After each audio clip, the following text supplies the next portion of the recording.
Neumann.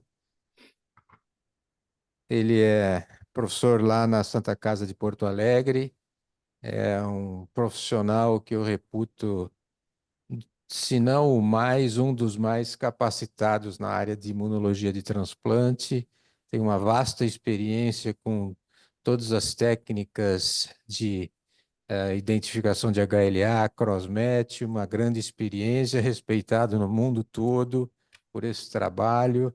E eu pedi para que ele fizesse essa apresentação de uma maneira bem básica, para que vocês acompanhassem e que peço para que vocês, no final, façam as perguntas que julgarem necessárias, no sentido, mesmo que seja a mais simples possível, porque o Dr. Neumann, ele é bastante sensível a esse tipo de questionamento e tem uma experiência e uma didática muito boa. Então, é um prazer, Dr. Neumann, tê-lo aqui e vê-lo novamente como um grande amigo. Obrigado. Mário, querido amigo que tu és, né? Tu sempre exagera na descrição do que eu faço. É, não é bem assim, mas eu fico feliz de ouvir isso de ti, eu respeito muito. Mas enfim, eu sou mais um imunologista ligado no laboratório e é isso.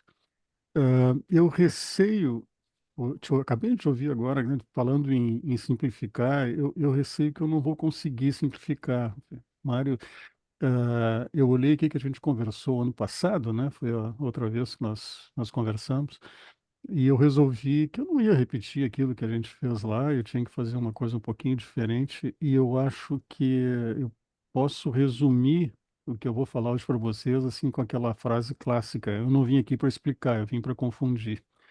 Eu tenho assim, que as coisas que estão acontecendo em relação ao mundo de transplantes são muito instigantes, muito interessantes, mas ainda nos mostrando quanto a gente não conhece dessa coisa toda de imunogenicidade, de compatibilidade e do que a gente pode fazer para ajudar os nossos pacientes. Mas essa questão de colocar isso no final, de fazer perguntas, eu tenho o máximo prazer. Se quiserem me interromper, eu tô viajando, falando grego, me interrompam e a gente tenta deixar a coisa um pouco mais clara, com o maior prazer e boa vontade. Vamos lá, então. Onde é que tá aqui? Isto.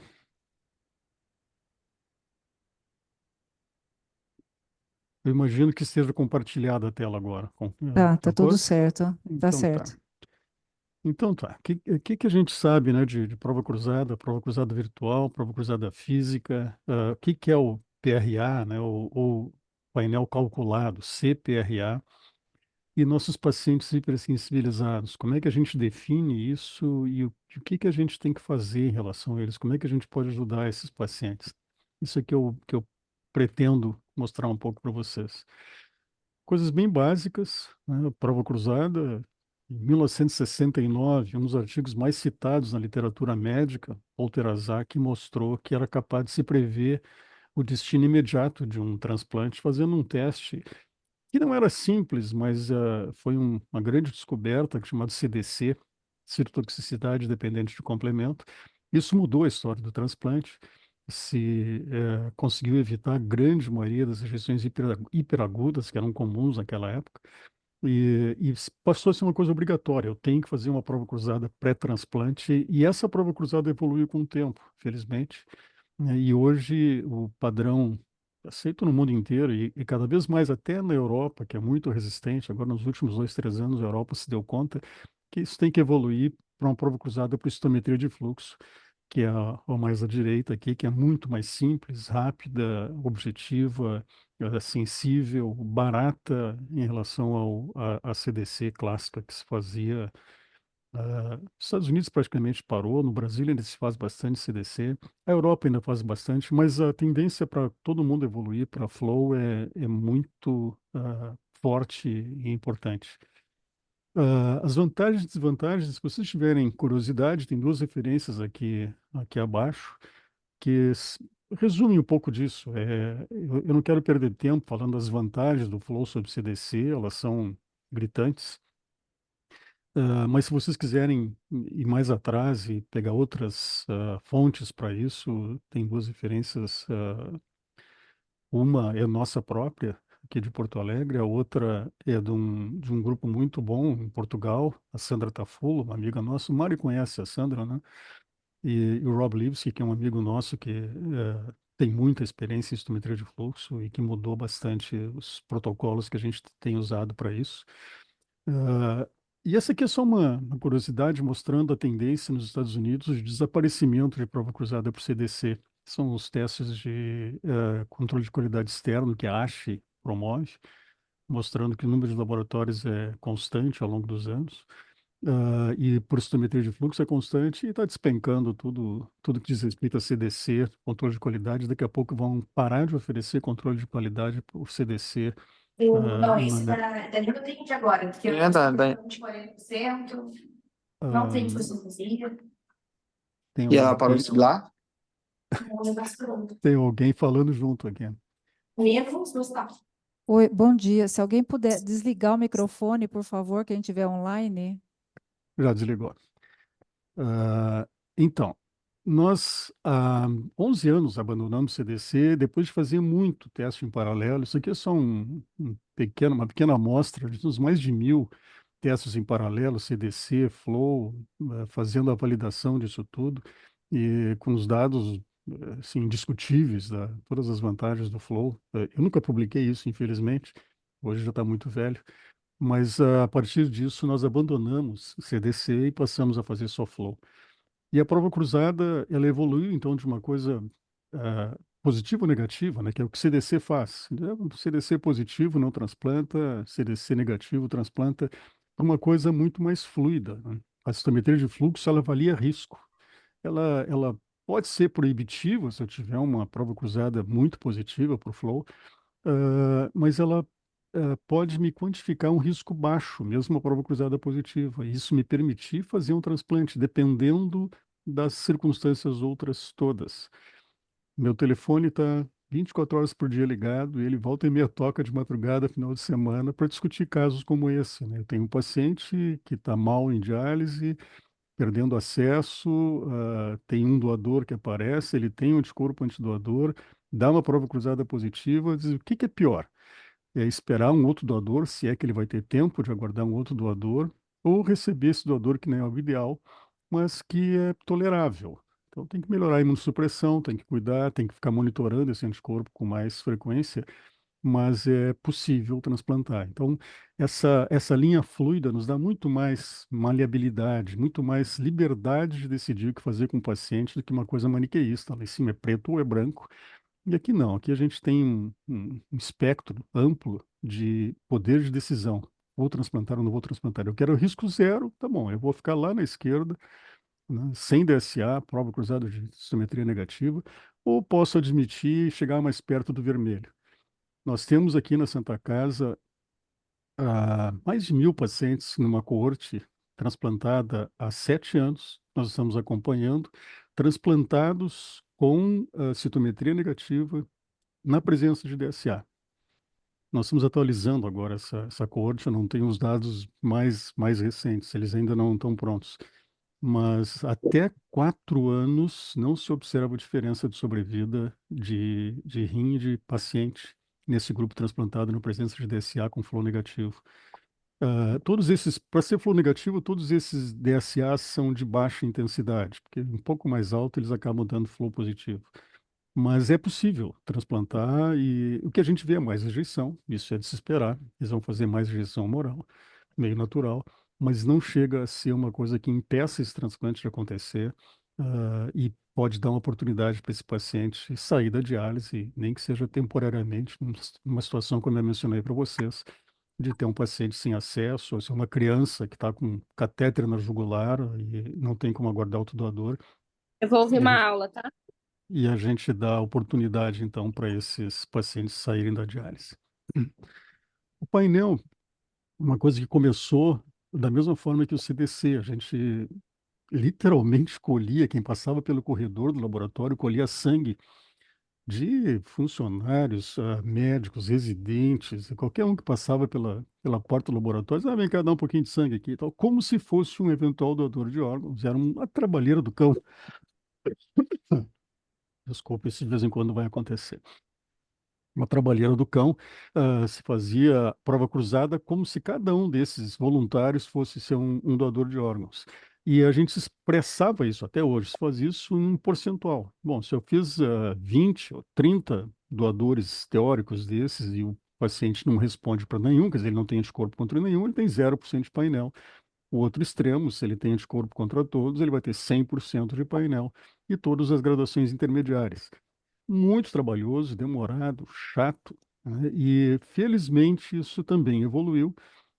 Teve uma época que se fez por ELISA, também por citometria, e hoje em dia está nessa essa máquina da direita ali chamada Luminex, que também é uma invenção do Paul Terrazak, o sistema, que é uma partícula plástica recoberta por um único alvo de molécula HLA. Muito sensível, muito objetivo, muito prático, fácil de usar, com algumas dificuldades metodológicas que eu vou mencionar um pouco, que a gente vai conversar um pouquinho. Mas é indiscutivelmente um enorme de um avanço. A gente hoje vê coisas que não se imaginava ver há alguns anos atrás.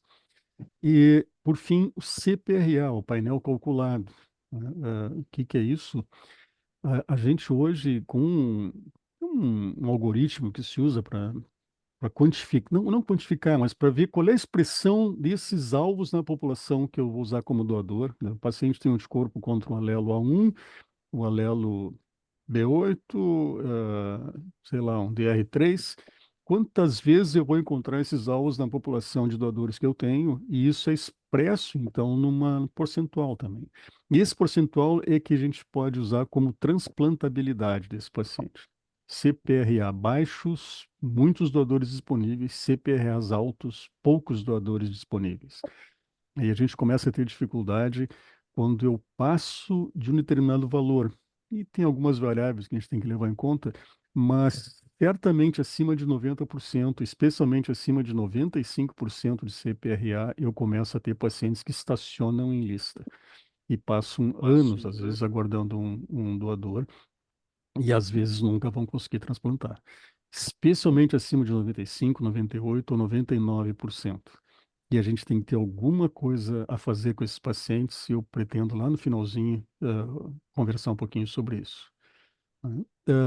Essas ferramentas, né, a prova cruzada real, a experiência com a prova cruzada real, tipo de cálculo que a gente tem hoje com o painel, as tipagens dos doadores, elas podem nos permitir prever o que vai acontecer com a prova cruzada real. Então, eu tenho uma tipagem do doador, eu tenho o leque de anticorpos que esse meu receptor tem ou não tem, e eu posso fazer um cruzamento teórico disso, uma prova cruzada virtual. E tem ferramentas de informática hoje que nos permitem fazer isso. A gente usa aqui na Santa Casa hoje o PIA, faz alguns anos já, protocolo informatizado para análise de anticorpos. E ele muito rapidamente nos dá uma lista, às vezes longas, né? 20 pacientes numa lista de espera, é só o tempo de digitar o nome dos pacientes no sistema, digitar a tipagem do doador. Perdão. Dá um enter e ele já vai me dizer quais são os pacientes que eu posso testar de fato, porque tem chance de ter uma prova cruzada negativa, ou eu nem preciso me dar o trabalho de testar, porque a prova cruzada vai ser certamente positiva. É uma prova cruzada virtual. E a gente exercita isso já há bastante tempo aqui na Santa Casa. Tem a grande vantagem de nos poupar muito tempo, de simplificar a forma como nós montamos a prova cruzada real e também de fazer transplante na ausência da prova cruzada física. Nós estamos aqui na pontinha do país, né, lá embaixo, e a gente recebe rins de tudo que é canto. Rins de Belém do Pará, de Fortaleza, né, lugares um pouco mais perto, bastante rins de Santa Catarina. E às vezes com longos tempos de isquemia. Lembrando, nós estamos sem aeroporto agora em Porto Alegre, né? Então, mesmo vindo um rim Uma de aula Santa que a Maristela Catarina, tá mandando. mesmo vindo um rim de Santa Hoje eu vou estar Catarina, uma vez por semana. é possível bloquear O o chat. telefone de todo mundo, hein? Tem E ele uma disse, não, ferramenta, né? O que que ele não? Ele tem não uma está ferramentinha fazendo no uma Zoom, Quem é o administrador? dele. A 1620. Está aqui, mas eu não estou conseguindo desligar o telefone dessas pessoas, desligar o áudio delas. Pois é. Bom, vamos adiante. Ah, então, o que acontece às vezes é que a gente tem ofertas, os rins chegam com isquemias muito longas e a gente exerce a prova cruzada virtual negativa e se faz esse transplante. Nós já temos um número bem considerável de transplantes feitos só com prova cruzada virtual negativa, sem nenhum acidente, sem nenhuma perda, e todas elas depois são ah, confirmadas uma prova cruzada retrospectiva e todas sempre negativas. Então, a gente tem um sistema bom e muito útil para fazer esse transplante ser mais rápido. Isso nos possibilitou criar um algoritmo para transplante virtual na Santa Casa. Ele parte. O meu mouse, vocês enxergam na tela? Sim, estamos Sim. enxergando. Então, a gente tem lá um painel de um paciente, tem anticorpo. Se não tem, bom, ele tem painel zero, negativo, prova cruzada virtual negativa, faz o transplante. Exatamente o exemplo que eu dei para vocês. Isso aqui é seguro de transplantar se eu confiar no meu sistema. Se ele tem, é um DSA, não é provavelmente negativo, de novo, da mesma forma, vai para o transplante, ou se quiser esperar um cross, e aqui a gente espera o cross, a não ser que eu tenha uma situação dessas de tempo de isquemia muito longo. Tem anticorpo anti-DP? Bom, eu não tenho como regra tipagem DP nos meus doadores. Isso significa que eu reporto esse anticorpo, eu não consigo fazer um virtual, ele é inconclusivo e a gente faz a prova cruzada física, né? Isso ainda é um problema e eu espero que não longe para frente nós vamos ter DP nesses doadores todos. Não falta muito para isso.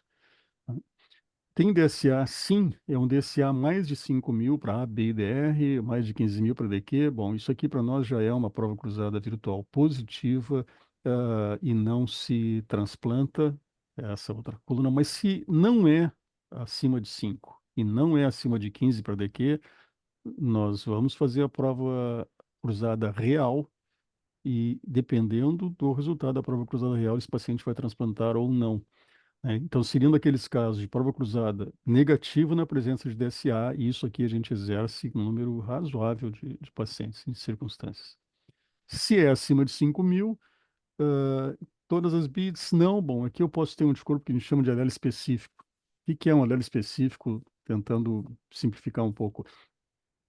Quando eu digo que uma pessoa tem um anticorpo anti-A2, né, é uma denominação bem antiga disso. Lá atrás a gente achava que um antígeno HLA era o A2. Hoje a gente chama isso de grupo alélico A2. Pra vocês terem uma ideia, dentro do A2 hoje existem mais de 1.000 alelos. É um negócio, uma complexidade absurda. Então eu posso ter um alelo A201, que é diferente do A202, que é diferente do A203 e assim por diante. Eu posso ter um anticorpo que conhece todos os A2. Então, também, ele é um anticorpo anti-A2 PAN. E tudo que é A2 ele vai pegar. Mas às vezes eu tenho um anticorpo que só reconhece o A202 e não reconhece o A201 ou o A203. Isso é um anticorpo alelo específico. Se eu tenho essa tipagem no meu receptor bem feita, aliás, perdão, no doador bem feita, e eu sei que ele é um A202, bom, esse anticorpo é A202, vai dar uma prova cruzada positiva, ele está fora. Mas se eu não sei se ele é A202, se ele pode ser 0201 ou 0203, eu tenho que fazer a prova cruzada real. E ela vai definir se esse anticorpo, se esse transplante vai poder acontecer ou não. Se é em todas as BIDs, bom, então aqui é um anticorpo PAN, PAN A2 e eu não vou fazer esse transplante. DSA. DSA é um saco de gatos, né?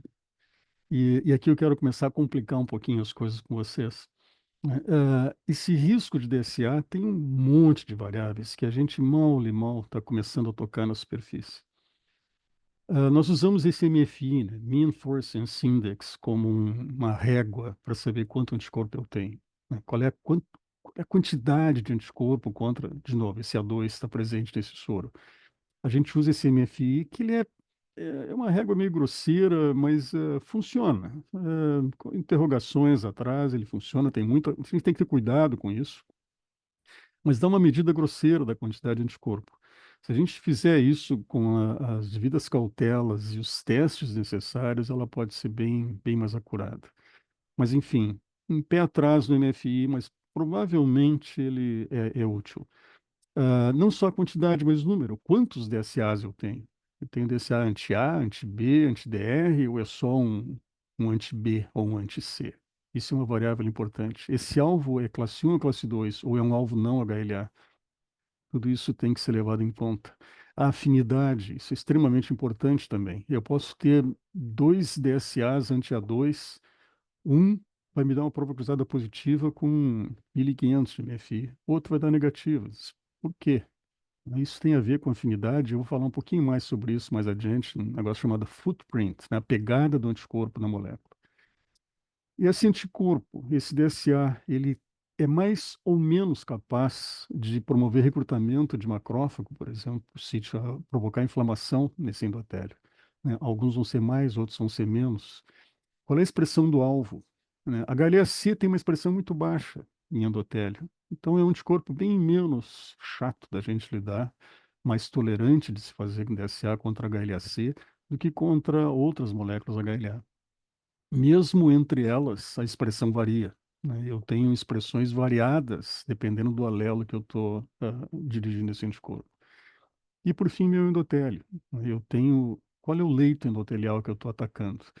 Se é de um rim, ele é limitado. Se é de um fígado, é um enorme de um leito endotelial, com muita capacidade de absorver essa agressão e tolerar isso, não galhardamente, mas tolerar isso de modo que eu nunca veja hiperaguda em fígado, por exemplo.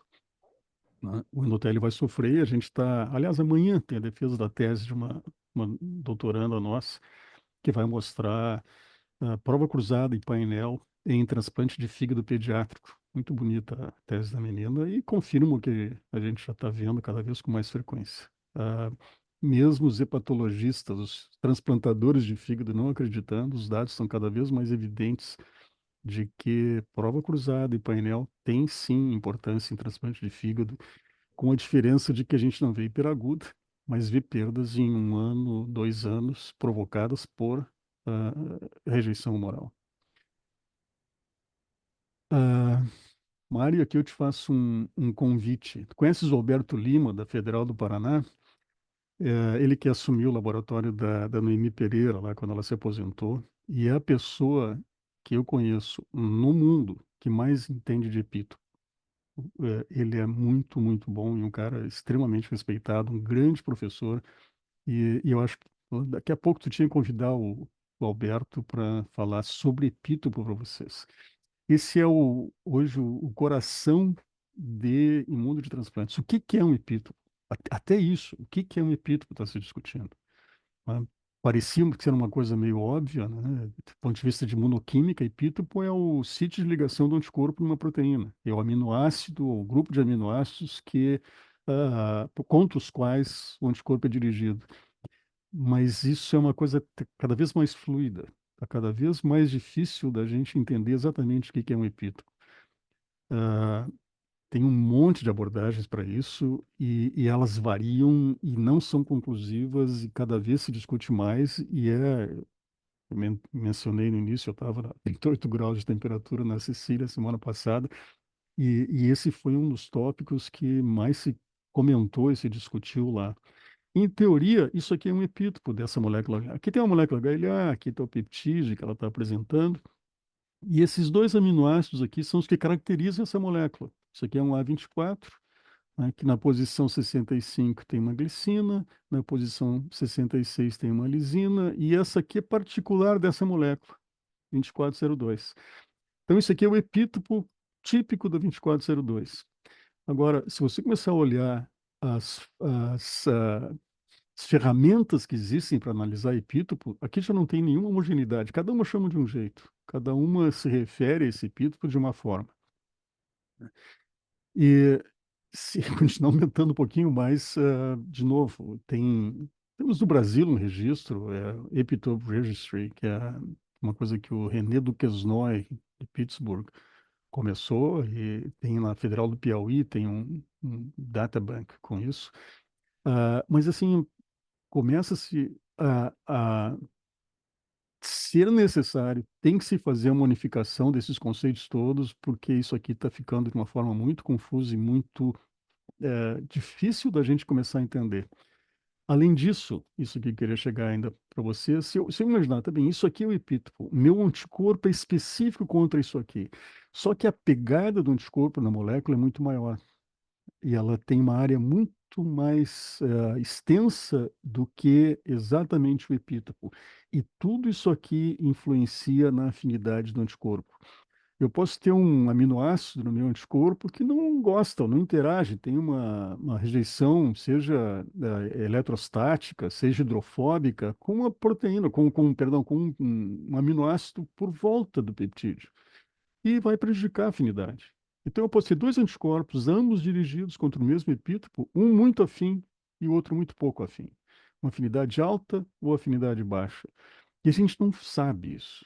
Hoje é uma das coisas que a gente não tem como definir. Tu vai fazer um single, tá lá, ele reconhece o anticorpo, o MFI pode ser parecido, mas a repercussão clínica é completamente distinta. E tem muito a se trabalhar nisso aqui ainda. É uma definição que está pedindo que se trabalhe cada vez mais nessa história. Outra coisa que se sabe hoje em dia é que o próprio peptídeo que essa molécula HLA está apresentando, aqui em marrom, pode influenciar, porque ela pode fazer parte do footprint da, do anticorpo. Eu posso ter aqui aminoácidos do antígeno que essa molécula 24 está apresentando que não deixam o anticorpo chegar aqui, apesar dele ter reconhecimento teórico contra esse epítopo.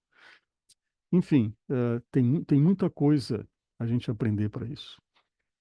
Para complicar mais um pouco, ah, isso aqui é um resultado de um soro que nós trabalhamos não faz muito tempo, faz um mês atrás, que tem uma reação evidente contra uma série de alvos no single, né?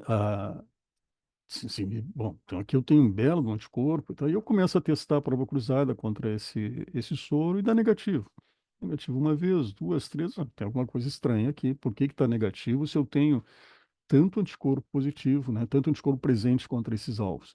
Eu botei 5.000 aqui, para nossa mão, acima de 5.000 de MFI é 100% de flow positivo, né? E 1.000 é tudo que a gente considera positivo. Acima de 1.000 nós consideramos positivo. E aí eu resolvi testar num outro kit. Pedi para a Margarete Torres, lá do Einstein, que testasse isso. Eu não tenho um segundo kit, ela tem. E ela testou e deu positivo também. Aqui, ó, a diferença de MFI é normal entre um kit e outro. Mas também, poxa, então não tem alguma coisa aqui, mas o que que é isso eu não sei. E aí a possibilidade, ou a hipótese para isso, eu tenho anticorpo, dois kits diferentes me revelam esse anticorpo, e a prova cruzada negativa é que isso não seja real. Isso aí não é um anticorpo verdadeiro, né? Apesar desse teste estar repetidamente positivo ao longo do tempo, inclusive. Se eu olhar outras amostras de soro desse paciente, elas têm exatamente esse mesmo padrão. Mas deve ser alguma coisa que não tem relevância. E aí a gente faz alguns testes para saber se isso é real ou não. Um deles é pegar as beads que apresentam essa molécula, né? Estão aqui elas, aqui em cima, ah, tudo isso aqui, esses vermelhos aqui, tudo isso aqui são anticorpos que eu vou considerar positivos. Tem B7, 57, etc. Tá tudo aqui em cima. Quando eu desnaturo essa bead, quer dizer, eu ponho ela em meio ácido, ela ou perde peptídeo, ou perde a beta-2 microglobulina que está ali do lado, ou ela desnatura. Quando ela desnatura, ela expõe epítopos que não são da natureza. Elas estão escondidos dentro da molécula. E os epítopos da natureza acabam se perdendo, porque isso é uma estrutura tridimensional, eu espicho essa molécula e aquele epítopo acaba sendo perdido. E se o meu anticorpo é contra um epítopo verdadeiro, se eu desnaturo essa molécula, o que acontece é o que a gente imagina aqui embaixo. Bom, toda aquela positividade lá desapareceu, né? Então, esse aqui é um anticorpo verdadeiro. Ele reconhece a molécula íntegra e a molécula desnaturada desaparece. E aí, quando se coloca esse paciente, isso aqui é o padrão normal dele na BID standard, quando se desnatura, ao contrário de desaparecer, aumenta a reatividade. Então, isso aqui é uma coisa que a gente pode ver em alguns soros, paciente que tem anticorpo contra muitas dessas BIDs, mas são falsos.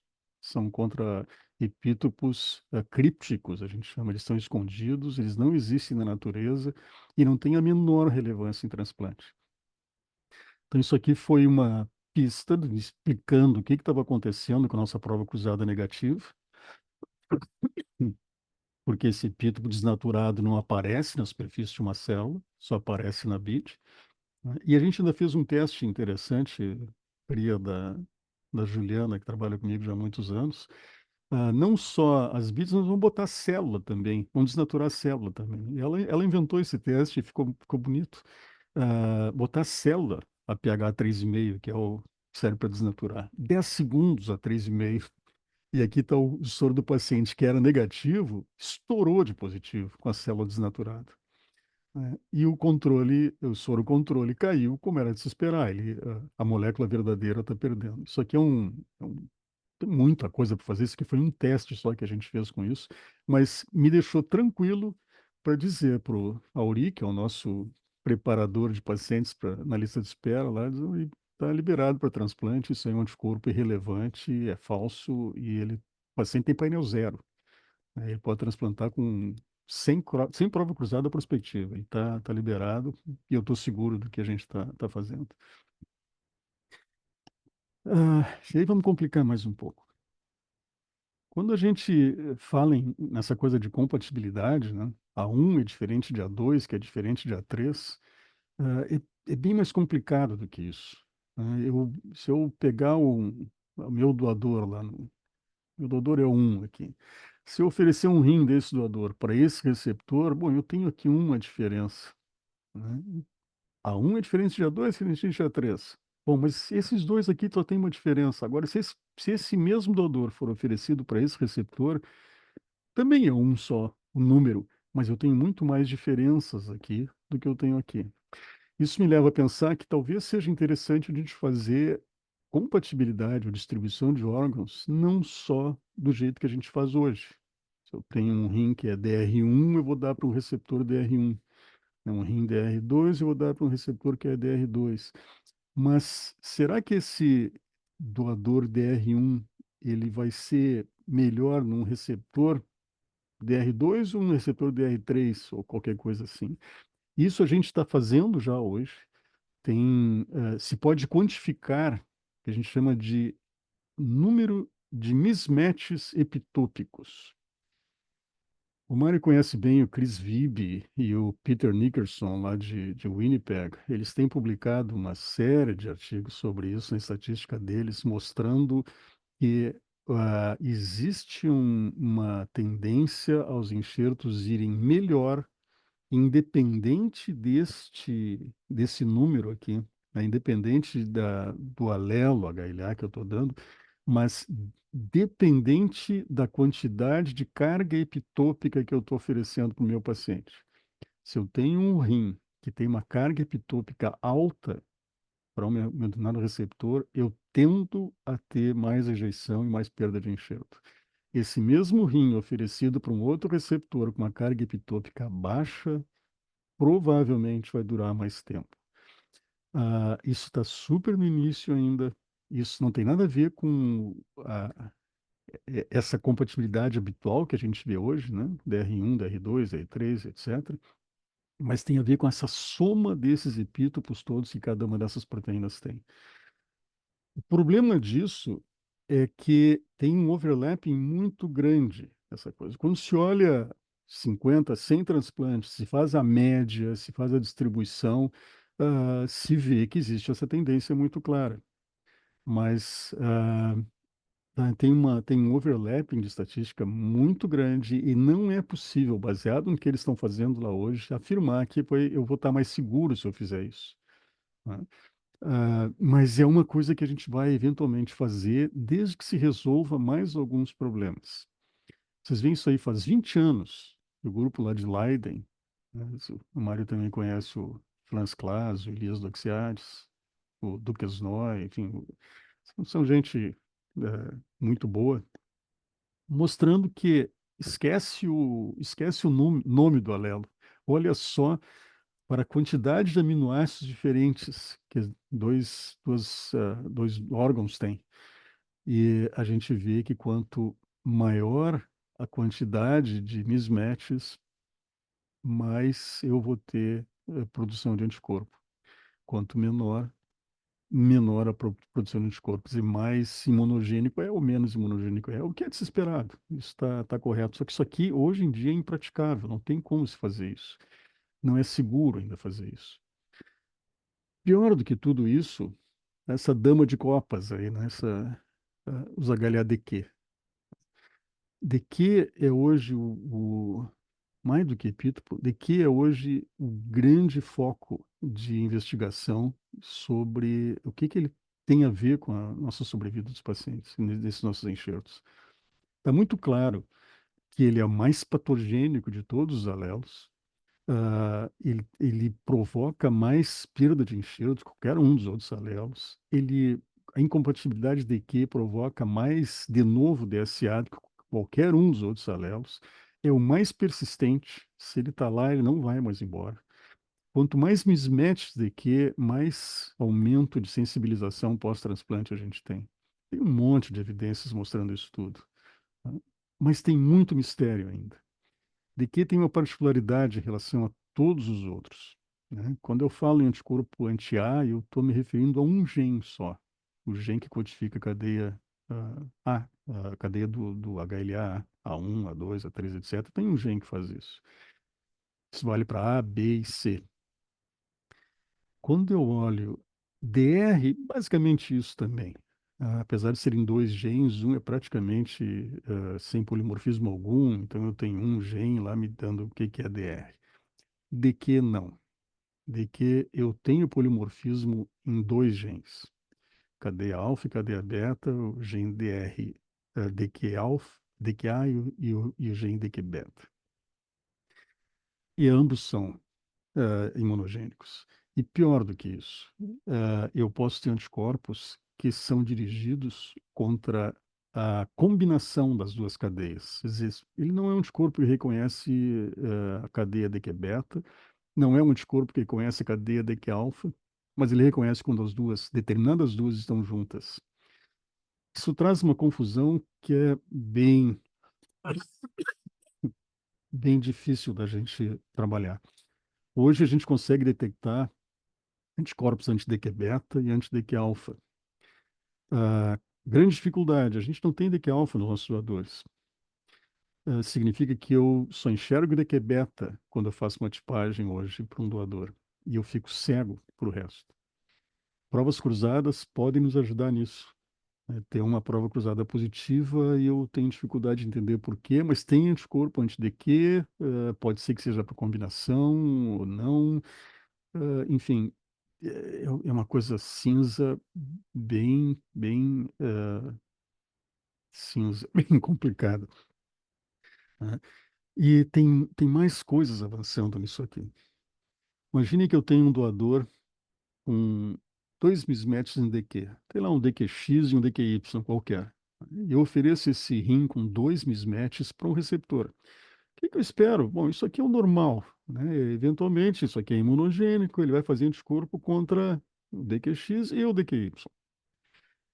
Mas não raro o que a gente vê é isso. Esse paciente tem dois mismatches, mas ele só faz contra o vermelho, não faz contra o azul. Por quê? Por que razão esse aqui é imunogênico para esse cara e esse aqui não é imunogênico para esse? Por que que esse aqui é dominante? Ele faz anticorpo, né? Qualquer receptor que tu põe, e o outro não. Então, voltando para epítopo, isso aí é uma grande interrogação em relação a o que é epítopo, afinal, né? como é que eu posso dizer que esse DQX aqui tem determinados epítopos se o número de vezes ele falha em provocar anticorpo contra ele? Ele não é imunogênico para esse paciente. Então, tem uma pesquisadora da Northwest University lá em Chicago, a Nat Tambur. Ela quase veio ao Brasil no nosso congresso da BTO ano passado, Mário. Convidamos ela para vir, ela é uma excelente conferencista. Mas na semana do congresso ela tinha um casamento de uma filha, não sei, não ia poder vir e tal. Eventualmente nós vamos conseguir trazer ela para cá, ela é ótima. E ela está fazendo isso, publicando coisas sobre esses mistérios em DQ. É muito interessante o que ela está fazendo. E eu não sei onde é que vai dar, mas a gente talvez consiga lançar um pouco de luz sobre essas combinações todas em DQ e por que que às vezes, que é ruim mas por que que às vezes ele não faz anticorpo? Por que que às vezes eu tenho um dos cromossomos é dominante, um dos alelos é dominante e o outro não? Tá? E ela também publicou, faz uns aninhos já, a espiral de Tambur, que eu acho que a gente conhece bem isso, né? E é como a escadaria do Museu do Vaticano ali, né? A gente tem lá um paciente com insuficiência renal, vai para diálise, entra em lista, recebe primeiro o transplante com um mismatch, faz anticorpo pós-transplante, rejeição, perde enxerto, fica mais sensibilizada, fica mais tempo em lista, eventualmente recebe o segundo transplante, de novo tem incompatibilidade, de novo faz anticorpo, outra rejeição, perda, aumenta o CPRA, essa altura esse cara já está hipersensibilizado, fica muito mais tempo em lista. Se ele tiver muita sorte, ele recebe um terceiro transplante, outra rejeição, falência, enfim. Como é que essa coisa vai terminar? Como é que a gente sai disso? Como é que a gente consegue evitar esse tipo de coisa que eu me lembro bem? O Mário já estava lá. Congresso da PTO em Curitiba, 1980. Quando é que foi aquilo? 94, Mário? Acho que foi por aí. Início dos anos 90. Eh, Me convidaram para dar uma aula sobre compatibilidade HLA. Sim ou não? Fazer ou não fazer? Naquela época, só o São Paulo Interior Transplante estava fazendo compatibilidade HLA em Ribeirão Preto. Vocês faziam já parte disso. E ninguém mais fazia. E o Emil estava louco para acabar com isso. E eu comecei a mostrar essas coisas acho que era 94, 95. Assim, desde que surgiu a ciclosporina, se diz, acabou a compatibilidade, não precisa mais compatibilidade HLA. Agora a ciclosporina liquidou com isso e a gente vai estar livre dessa coisa toda. Não, a gente não consegue se livrar disso, né? Isso aí é uma coisa que é da natureza. Essa compatibilidade HLA sempre tem que ser observada. Tu pode ter soluções a curto prazo. Tá bom, transplanta agora e tal, mas assim, ó, vai te incomodar. Se tu quer que esse paciente viva 10, 20, 30 anos com rim, vai incomodar. Mais cedo ou mais tarde isso vai incomodar. E tem formas da gente tentar evitar isso, né? A gente pode tentar fazer isso de uma forma mais inteligente, que outros lugares já estão fazendo. Isso aqui é um resumão do que a gente faz hoje, né? Isso que foi publicado, foi um consenso, um workshop público que a FDA fez nos Estados Unidos, faz alguns aninhos, em 18. Mas isso aqui resume o que a gente está fazendo hoje, né? Eu tenho um paciente que está entrando num transplante, ele recebe um rim de um doador cadavérico, tem mismatch, pode ser que tenha DSA pré ou não, vai estar imunossuprimido e tem a sua própria doença. Tudo isso aqui vai evoluir no pós, né? E eu vou ter, com mismatch, DSA pré, delayed graft function, provavelmente diálise no pós. Eu vou continuar levando esse paciente, e isso aqui entra no teatro, nessa história. Subimunossupressão, seja prescrita ou não aderência. Essa aqui é a tendência natural, né? Tipo, pô, eu tô com um paciente transplantado há 2 anos, está bem, zero rejeição, nunca perdeu nada, nunca, pô, a creatinina tá lá em 1,5, o cara tá ótimo e tal. Será que eu tenho que manter toda essa imunossupressão? Quem sabe eu dou uma reduzidinha, vai ser melhor para ele, menos risco e tal. A gente sobe esse degrauzinho e o rim vai ladeira abaixo. começa um processo e não tem mais volta, né? Ou não aderência. Isso aqui também é, infelizmente, muito comum. Quanto mais jovem o paciente, mais frequente, você sabe isso melhor do que eu, né? Isso aqui leva para DSA pós-transplante e aí, enfim, ladeira abaixo de novo. Essa coisa começa aqui, ó, né? E aí, o que que a gente sabe, o que que a gente não sabe nessa história toda, né?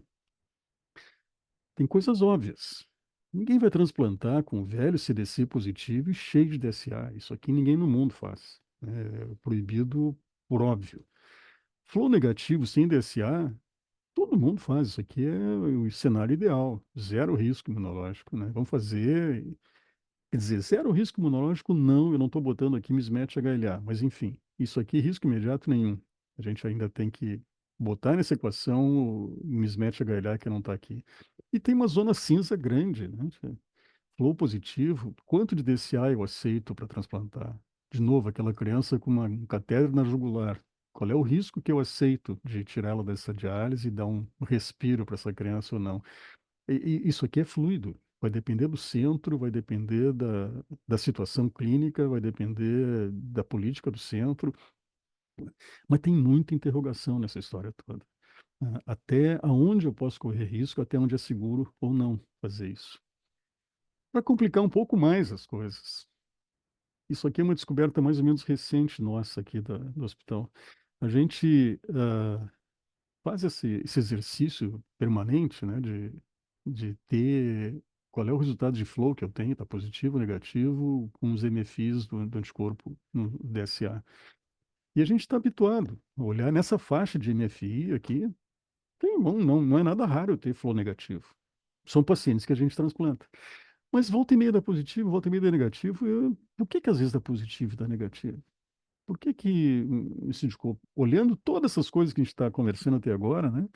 A gente foi olhar para uma que não tínhamos olhado ainda, que é o CPRA, do dono desse soro. E aí ficou claro, né? Se eu tiver um anticorpo com MFI baixo, um paciente não hipersensibilizado, probabilidade da prova cruzada negativa nessa faixa é bem alta, né? É um anticorpinho que está lá, mas não é preocupante, dá para fazer, vai ser flow negativo. Agora, se esse paciente tem painel mais alto, especialmente hipersensibilizado, a probabilidade desse flow ser positivo é muito alta. Qual a interpretação disso, né? Por que que o CPRA está influenciando o resultado do flow aqui?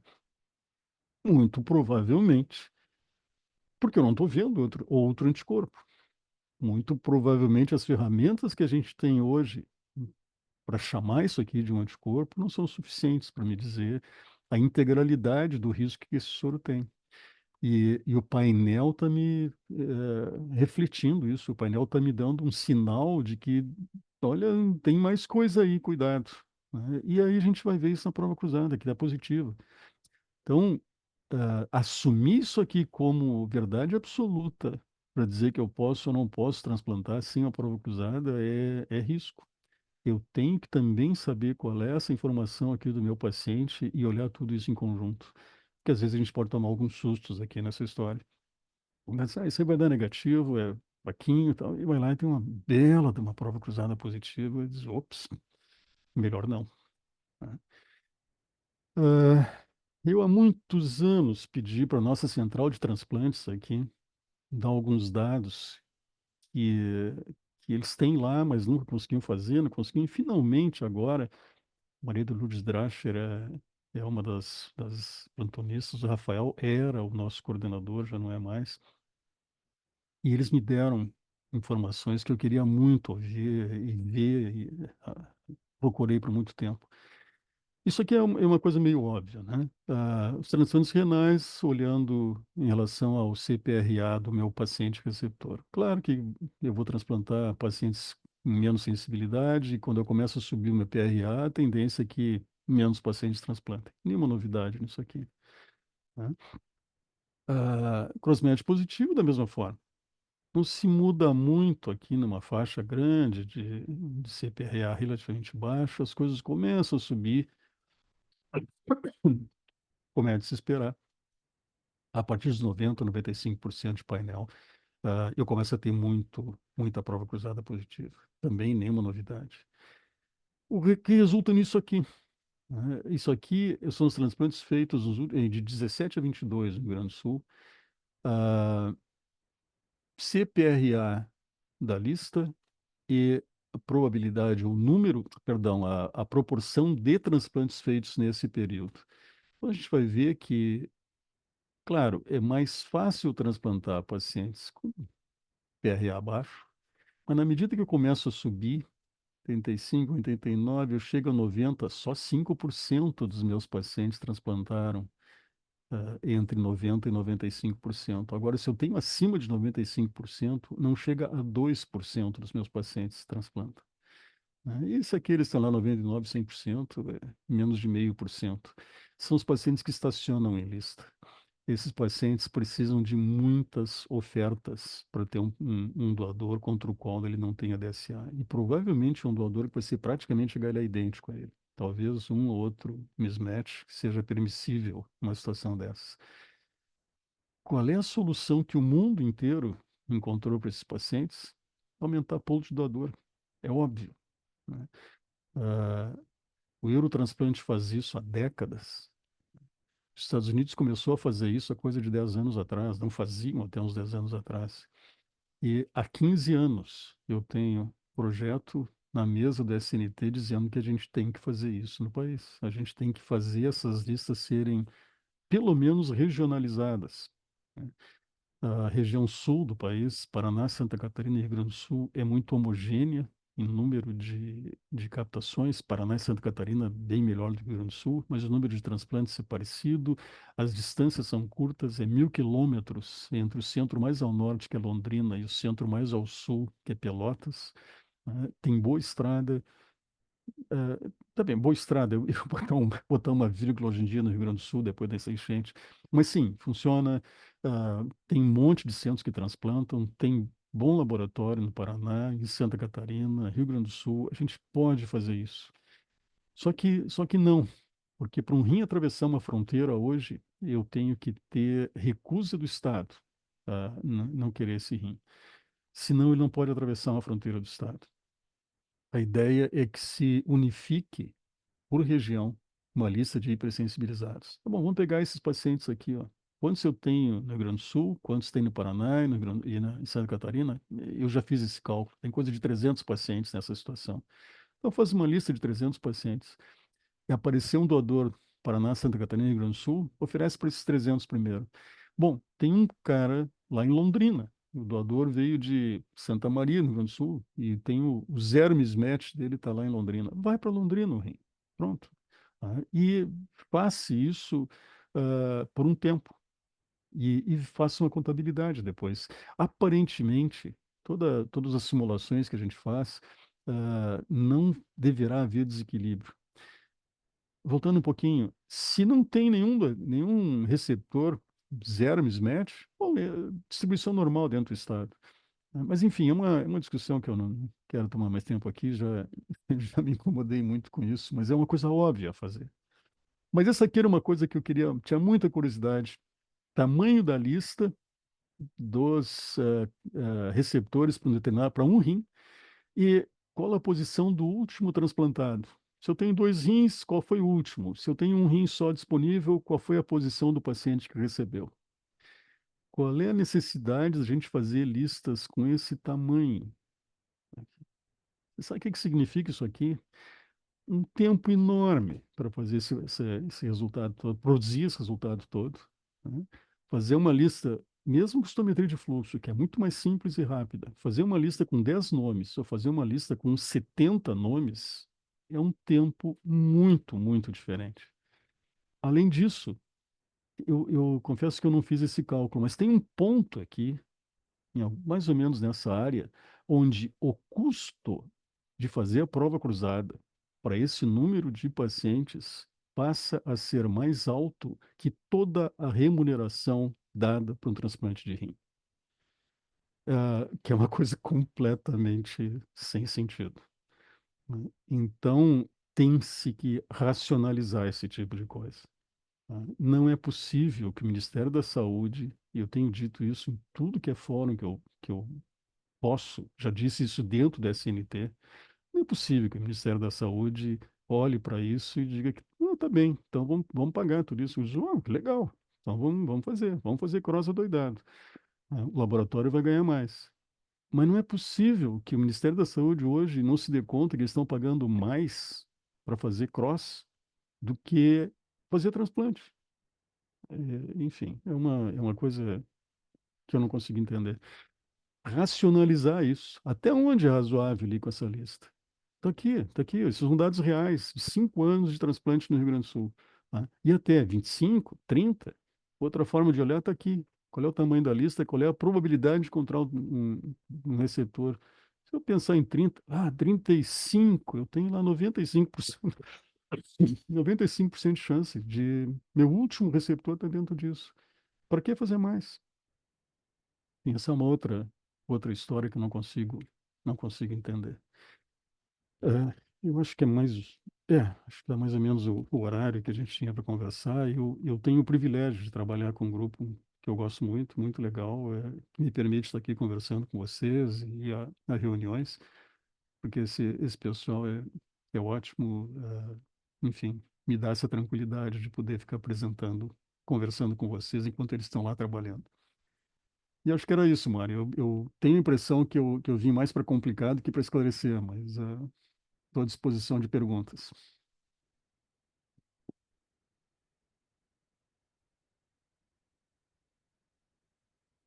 Perguntas, desde a mais simples até a mais complicada, se alguém tiver. Ninguém pode perguntar o básico. Eu acho que eu compliquei tanto que está todo mundo preocupado em não Ô fazer. Neumann, Diga. aqui no interior a gente está recebendo, acho que comentei isso, mas não em relação a esse aspecto. A lista que o relatório, vamos dizer, da central que a gente recebe, ele não dá o DQ.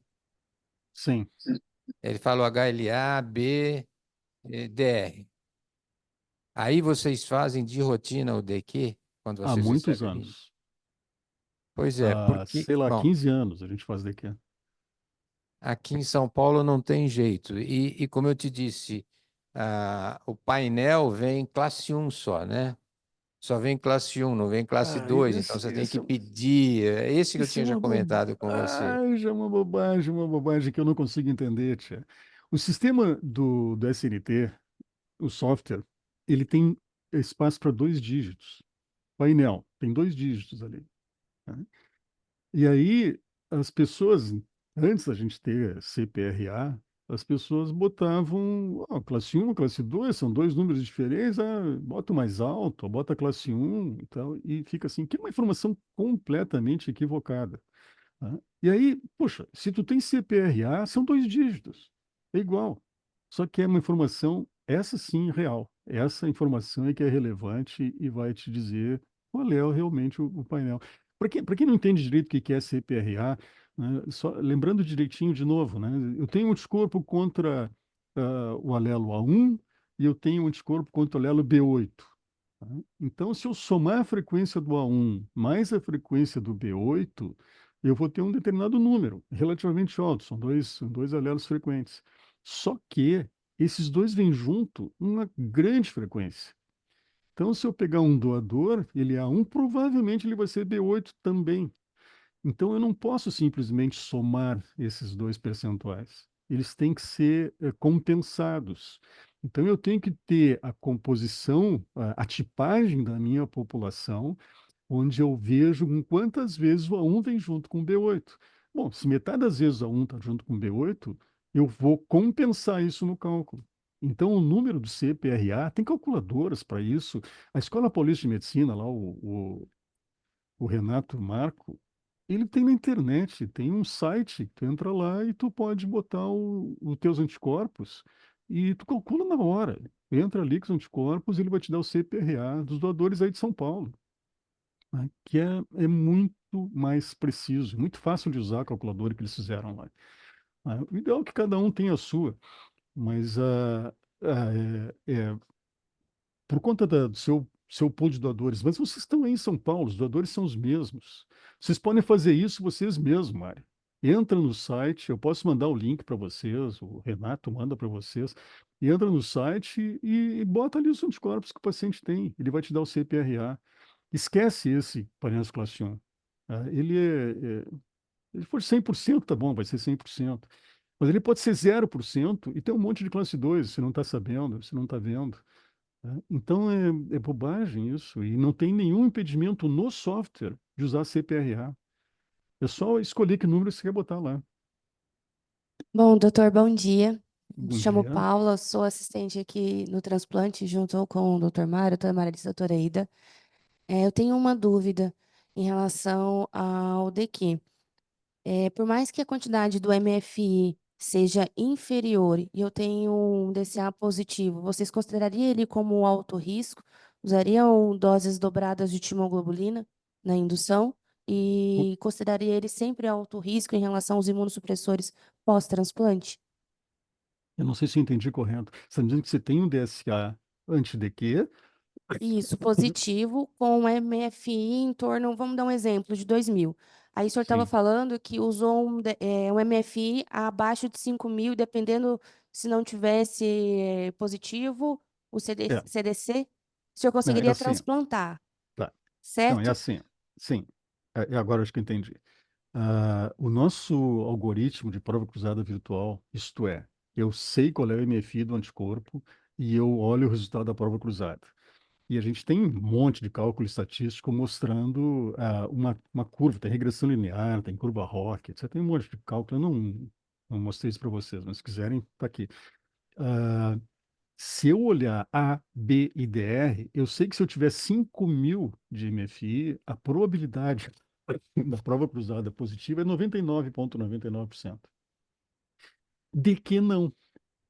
De que com 5.000 eu tenho um número considerável de prova cruzada negativa. Para eu chegar nesse 99,99, eu tenho que ir a 15.000. Então, eu tenho uma margem muito maior de MFI para me garantir que eu vou ter uma prova cruzada positiva. Essa é uma coisa. Agora, outra coisa é seguro transplantar na presença de DSA anti-DQ? Aí eu te diria, apesar do teu flow ser negativo, melhor não fazer. Por todas essas coisas que eu estava dizendo para vocês, apesar do teu flow ser negativo, provavelmente, tá? Tem 5.000 de anti-DQ, flow negativo, vamos transplantar, e você não tem certeza, você não pode esperar o outro doador, porque isso vai te incomodar muito. Tá? Por todas essas Mesmo, razões que eu doutor, estava mesmo dizendo, se eu tivesse um paciente, tivesse um critério expandido e saísse um rim para ele, o senhor não transplantaria? ah, se eu puder esperar outro doador, eu vou esperar outro doador. Porque esse DQ é chato. Né? Ele vai te incomodar, ele não vai desaparecer, ele é uma bomba relógio. E tu não sabe quando ele vai estourar, mas ele vai estourar. Se puder escolher um doador contra o qual ele não tenha DQ, é melhor. Muito obrigada.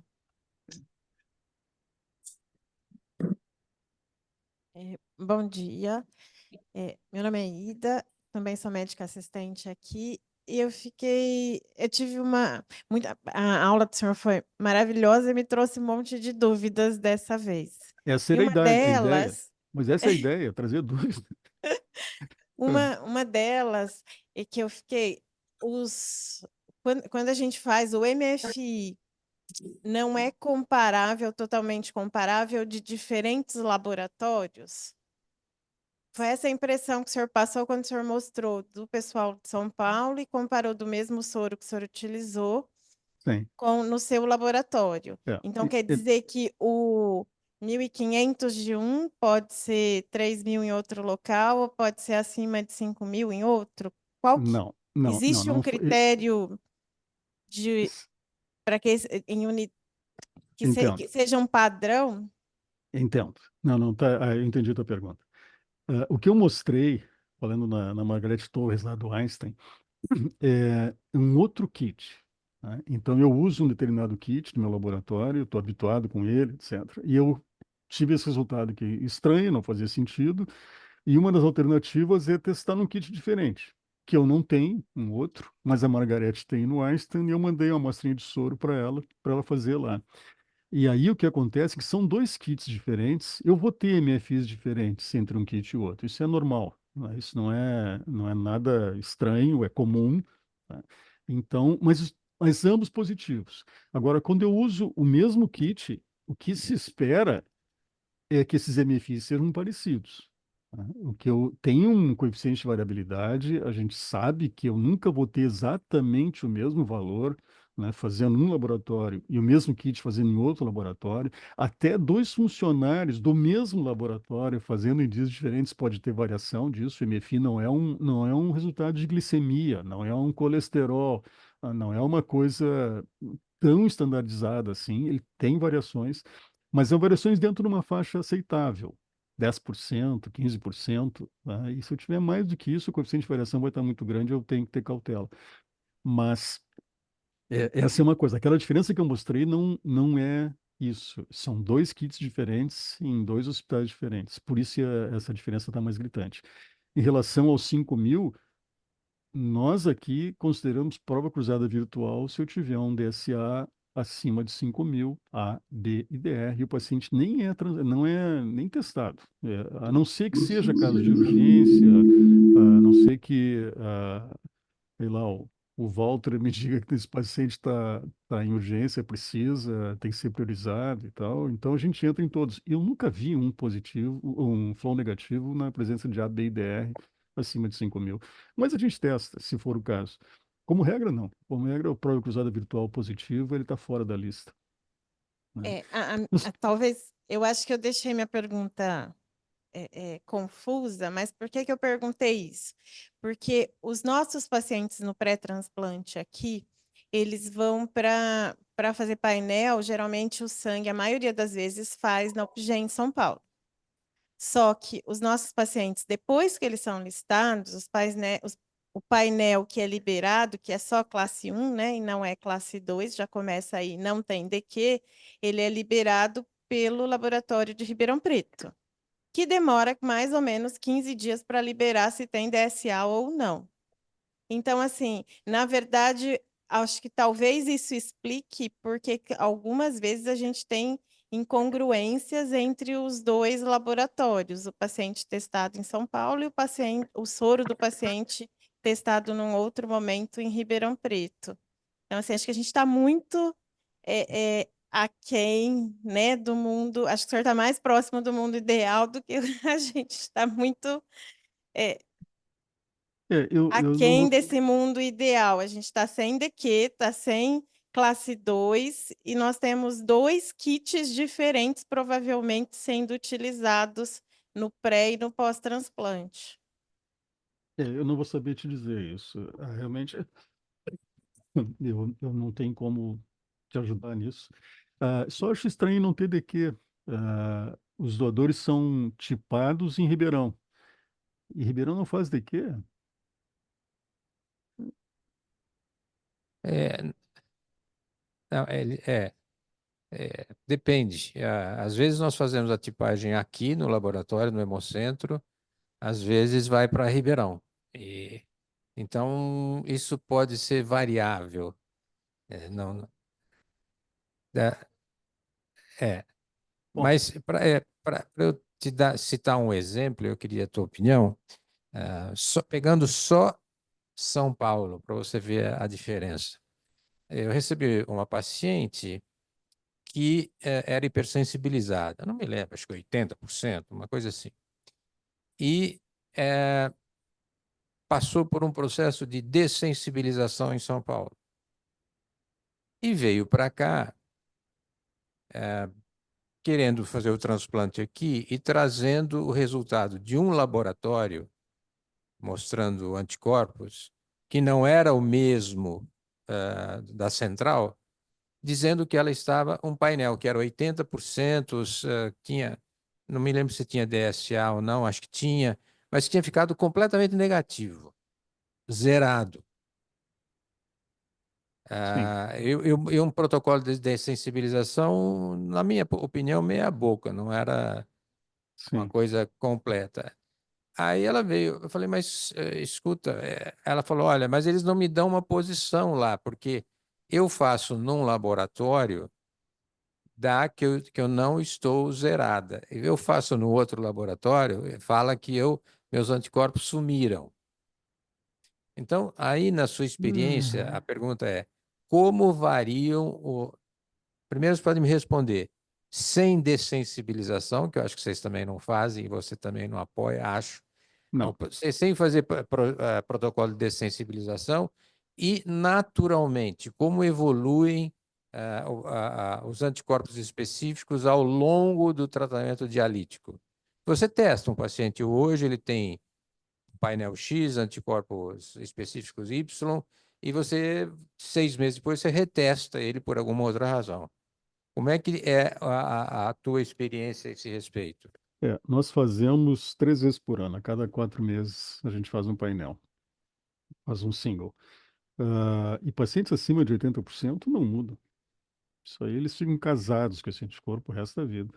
Não vai desaparecer. O que pode acontecer é você ter um episódio de infecção num paciente que tem pouco anticorpo. Faz uma infecção. É uma coisa mais comum. Infecção viral é o principal suspeito disso. Faz uma infecção viral, paciente que não tem anticorpo nenhum, volta dali a 4 meses e tá cheio de anticorpo. Cheio. Vai lá, painel de 50%, 60%. Do nada. Eles, bom, daqui a 4 meses repetimos. E dali a 4 meses ele volta, o painel está em metade, 25, 30%, mais 4 meses sumiu. Isso é clássico para anticorpo provocado por infecção. Aí ele é transiente. Ele não tem, aparece e vai embora. O resto dos anticorpos, por gravidez, por transfusão e por transplante, não vai desaparecer. Esses aí são bons anticorpos, né? E tu não vai te livrar deles. Tu pode fazer esses processos de dessensibilização.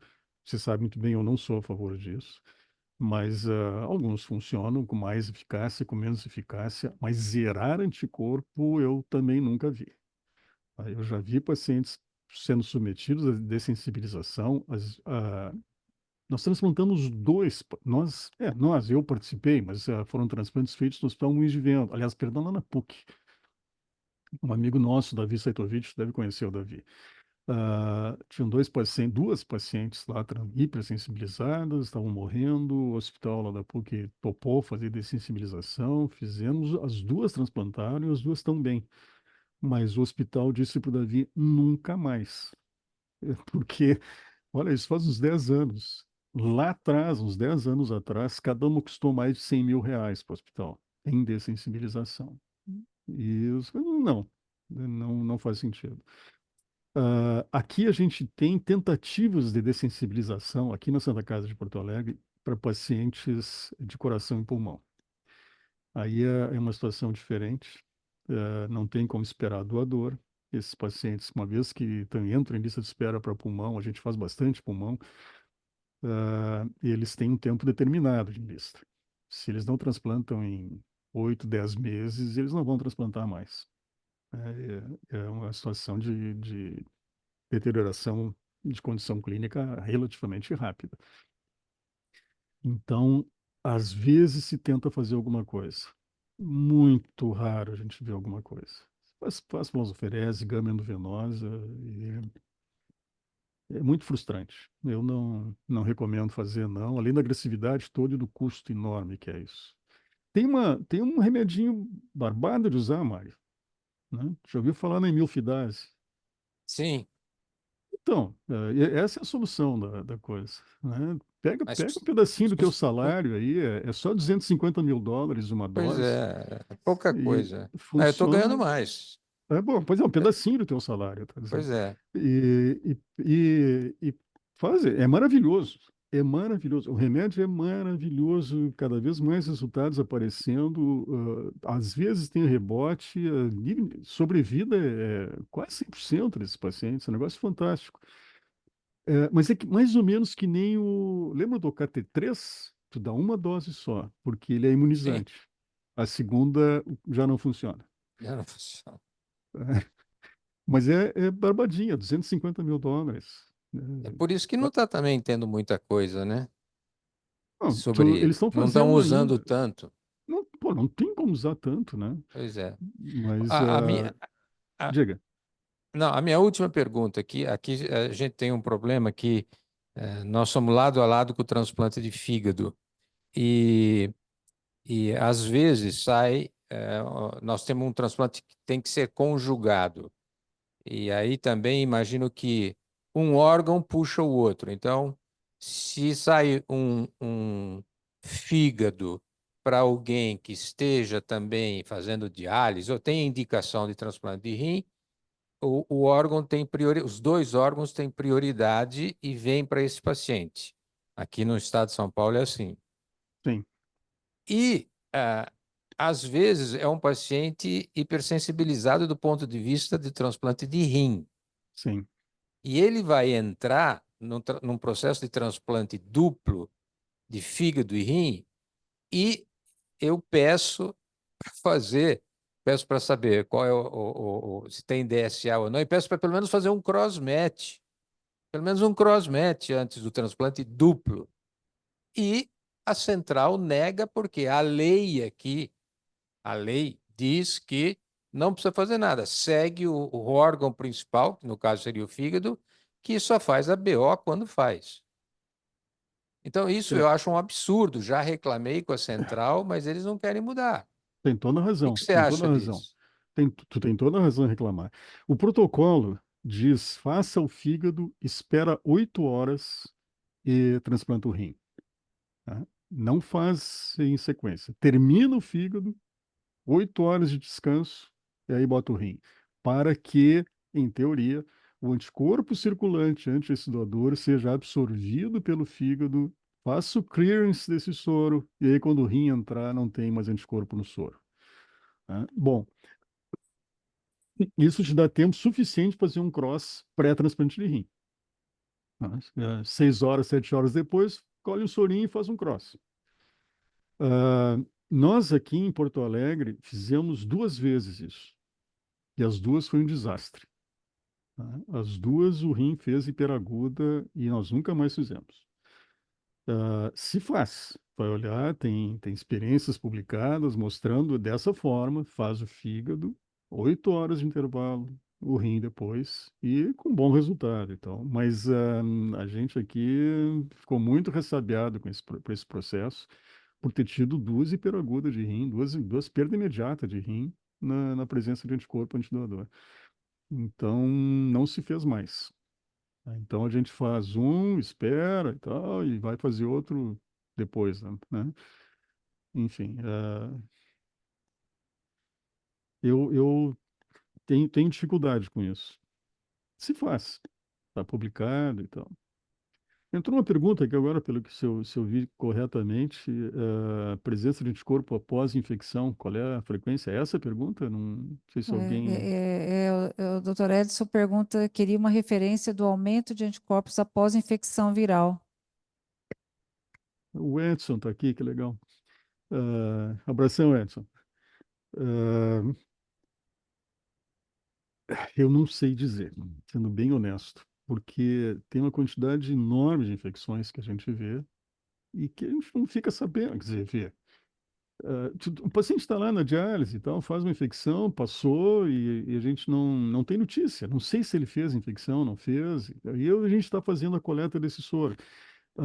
O que a gente vê é um paciente que não tem anticorpo, um belo dia me aparece anticorpo. Transfundiu? Não, não transfundiu. É um homem, não engravidou. Então, o que aconteceu? Daí tu começa a olhar para trás, olha, pô, o cara teve uma infecção ali há 3 semanas atrás, um mês atrás. Então tá aqui provavelmente a causa disso. Fica olhando e esse anticorpo desaparece.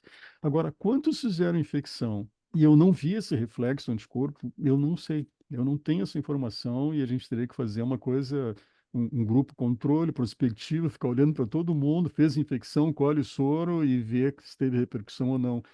Infelizmente, Edson, eu não sei, eu nunca vi isso escrito. O que eu com- com- confirmo é que a gente vê essas coisas acontecer pós-infecção e, felizmente, esses anticorpos desaparecem. Se é 50%, se é 5 ou 0,5%, eu não faço ideia. Não sei. É uma coisa interessante, só que é custoso fazer essa avaliação. Teria que ficar fazendo painel em todo mundo que faz gripe na diálise, que é meio caro. Bom, Eu, doutor Norma, eu achei, posso falar um segundo? Claro. pode falar. Eu achei essa informação. Primeiro, eu queria te agradecer essa aula espetacular, é sempre espetacular, né? Obrigado, Edson. Mas essa informação é absolutamente nova para mim, né? Eu nunca tinha ouvido falar nisso, né? Então, eu queria saber, porque pode ser passar a ser uma contraindicação, né? Porque você pode fazer um crossmatch ou um flow que dê negativo, talvez, e, na verdade, ele não tem um soro recente, né? Quer dizer, o soro recente é negativo, e se faz um transplante com um pico de anticorpo, porque ele fez uma infecção viral É, há um mês atrás, né? Eu achei sabe como é, espetacular isso. sabe como é que se descobriu isso, Tia? Ah, Mais ou menos por esse cenário que você está postando. Ah, eu me lembro que isso já faz tempo, isso aí é anos 80, na época que eu morava fora ainda. Se fazia coleta de soro na América do Norte naquela época, mais ou menos como se faz no Brasil hoje, era coisa de cada 60 dias fazia uma coleta, né? E no Brasil a regra é 90. E aí que se viu, isso foi publicado por um cidadão, acho que era o Carl Cardella que publicou isso, não me lembro direito, mas acho que foi o Cardella, tu tinha um soro negativo, transplantava, e os pacientes tinham mal, pô, pega soro do dia, ela tá cheia de anticorpo. Mas por que que não tinha anticorpo ali atrás, há um mês ou dois atrás, e agora tem? E aí se revisou esses casos e viu que a única coisa que tinham tido de diferente era a infecção viral nesse período. E isso fez com que a ASHE, né, a Sociedade Americana de Histocompatibilidade Imunogenética, mudasse o protocolo de coleta de soro. Na América do Norte, hoje é a cada 30 dias, sendo que se no dia do transplante o soro tiver mais de 3 semanas, ele escolhe um na internação, para ter certeza que não tem nada no dia da internação, no dia do transplante. No Brasil ainda é 90, que eu acho muito grande. A gente consegue manter a rotina no hospital, aqui todos os centros de diálise que trabalham com a gente, de cada 60 dias, que eu ainda acho muito longo. Mas eu não tenho gente para fazer a cada 30, que seria o ideal. Mas exatamente isso, Edson. É gente que não tinha anticorpo, transplantou, foi mal, e daí foram ver, tinha aparecido uma infecção ali atrás que provocou esse surgimento de anticorpo e que não foi detectado. E provocou essa mudança toda de protocolo. bacana. Muito obrigado por tudo. Imagina.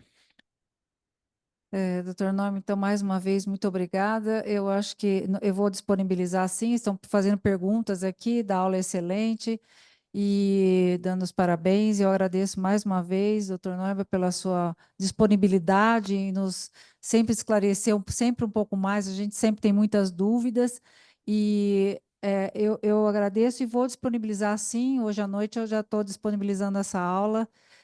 Então, muito obrigada Sim. mais uma vez. Prazer é meu. Falar com os amigos aí de São José é sempre um prazer. E, enfim, o Mário a gente se conhece há mais de anos já, né, Mário? É um ano e pouco, acho. Então, Valeu, não, Norma. Muito querido amigo, obrigado, viu? imagina, é um prazer. É um prazer. Muito Sempre que obrigado. possível, conta comigo. Melhoras para o Rio Grande do Sul aí. Estamos precisando. Um abração.